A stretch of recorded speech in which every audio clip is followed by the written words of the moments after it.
ఇప్పుడు ఈ ఎలక్షన్ లా ఇక్కడ బూర బాలు నిలబడ్డాడు, అవతలికల్లో ఆయన నిలబడ్డాడు. ఈ ఎలక్షన్ కాకపోతే బాలు ఎలక్షన్ ఆయన ఎలక్షన్ కాదు. ఈ ఎలక్షన్ ఈ 6 గ్యారంటీల విషయంలో మోసం చేసిన పార్టీకి, మీకు గతంలో 2000 పెన్షన్ ఇచ్చిన పార్టీకి మధ్యలో జరుగుతున్న ఎలక్షన్.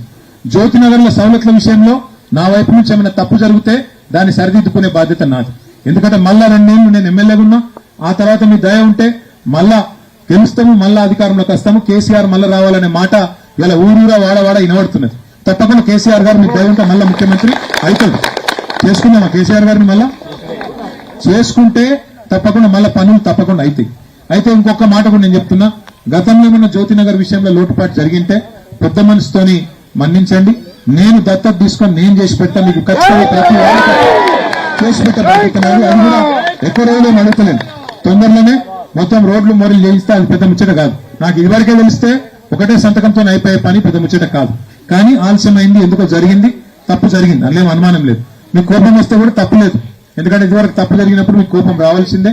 మా నాయకులు ఇక్కడ ఉన్న వాళ్ళు ఇదివరకు సరిగ్గా చూసుకోకపోతే దానికి తిట్లు పడవలసిందే, అదేం తప్పులేదు.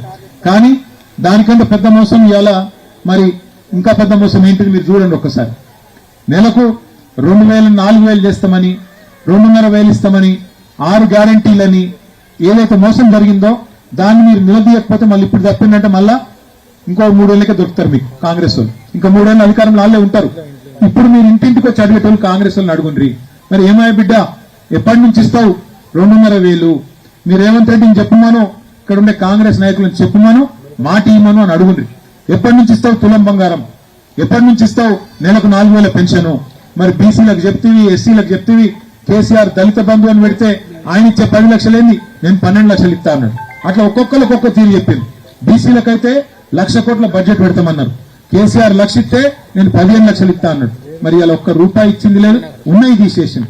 ఇక్కడ ఎవరికైనా గతంలో కేసీఆర్ కిట్ వచ్చిన వాళ్ళు ఉన్నారా? ఎవరికి రాలేదు ఇదివరకు? ఇక్కడ ప్రస్తుతం లేరా?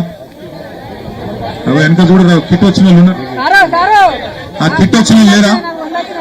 ఉంటే మీరు ఒకటి యాడ్ చేయండి. ఆ రోజు ఇంటికాడ ఎక్కించుకొని వచ్చిన వాళ్ళు శైలి ఆవటారు కదా, మీరు రాని వాళ్ళు ఆవడతారు. వచ్చిన వాళ్ళు ఒకసారి నిజాయితీగా శైలి ఆవటు. కేసీఆర్ కిట్ వచ్చిన శైలి ఆవటు వచ్చిందా? ఒక మాట, ఇంటికాడ గర్భావతిని ఒక నిమిషం ఇంటికాడ గర్భావతిని బండ్లెక్కించుకొని దవాఖానకు తీసుకుపోయి అక్కడ ప్రసూతి అయిన తర్వాత ఆడపిల్ల ఉడితే 13,000, మగపిల్లగాడు ఉడితే 12,000 ఇచ్చిన ప్రభుత్వం ఏదైనా ఉందా ఇదివరకు? ఇందిరమ్మ, ఇంతకుముందు ఉన్న సోనియమ్మ ఎవరైనా ఇచ్చిరా? ఎవరు? కేసీఆర్ సార్ ఇచ్చిండు. ఇవాళ ఉందా? మరి అది తీసి పారేసారు. అది మంచి పథకమా చెడ్డ పథకమా? మరి ఎందుకు తీయాలి? లేడీస్ కి ఇచ్చగా పథకం తీయచ్చా? కేసీఆర్ పేరుంటే మార్చుకో పేరు, మేము వద్దన్నమా? ఇందిరమ్మ కిట్ అని పెట్టుకో, మేము వద్దన్నమా? కానీ కేసీఆర్ మీద కోపంతో కేసీఆర్ కిట్ తీసేసిండు. కేసీఆర్ ఉన్నప్పుడు మీకు రంజాన్ తోఫా వస్తుండే, యాదకుందా చెల్లె వెనకాల ఉన్న మా ముస్లిం ఆడబిడ్డలు వస్తుండేనా? ఇలా వస్తుందా రంజాన్ తోఫా? క్రిస్మస్ కు క్రిస్మస్ కానుక వస్తుండే, బతుకమ్మకు బతుకమ్మ చీర వస్తుండే. ఈసారి బతుకమ్మకు చీర పెట్టిండా రేవంత్ రెడ్డి? వచ్చినాయా? కనీసం రైక పెట్టిండా? చీర లేదు, రైక లేదు, ఏమీ లేదు. పోనీ ఉన్న బిజినెస్ అన్న ఉందంటే అది నాశనం చేసిండు. మరి ఆయన గుద్దుదాం మరి కాంగ్రెస్ కోట్లు?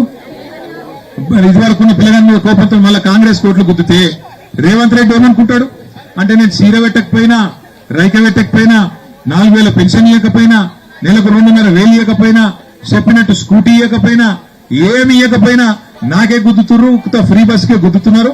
కాబట్టి నేను ఏమి ఇచ్చే అవసరం లేదు, ఏం కాదు, నేను సపరేట్ ఇట్లే ఉంటా అనుకుంటాడా? అనుకోడా?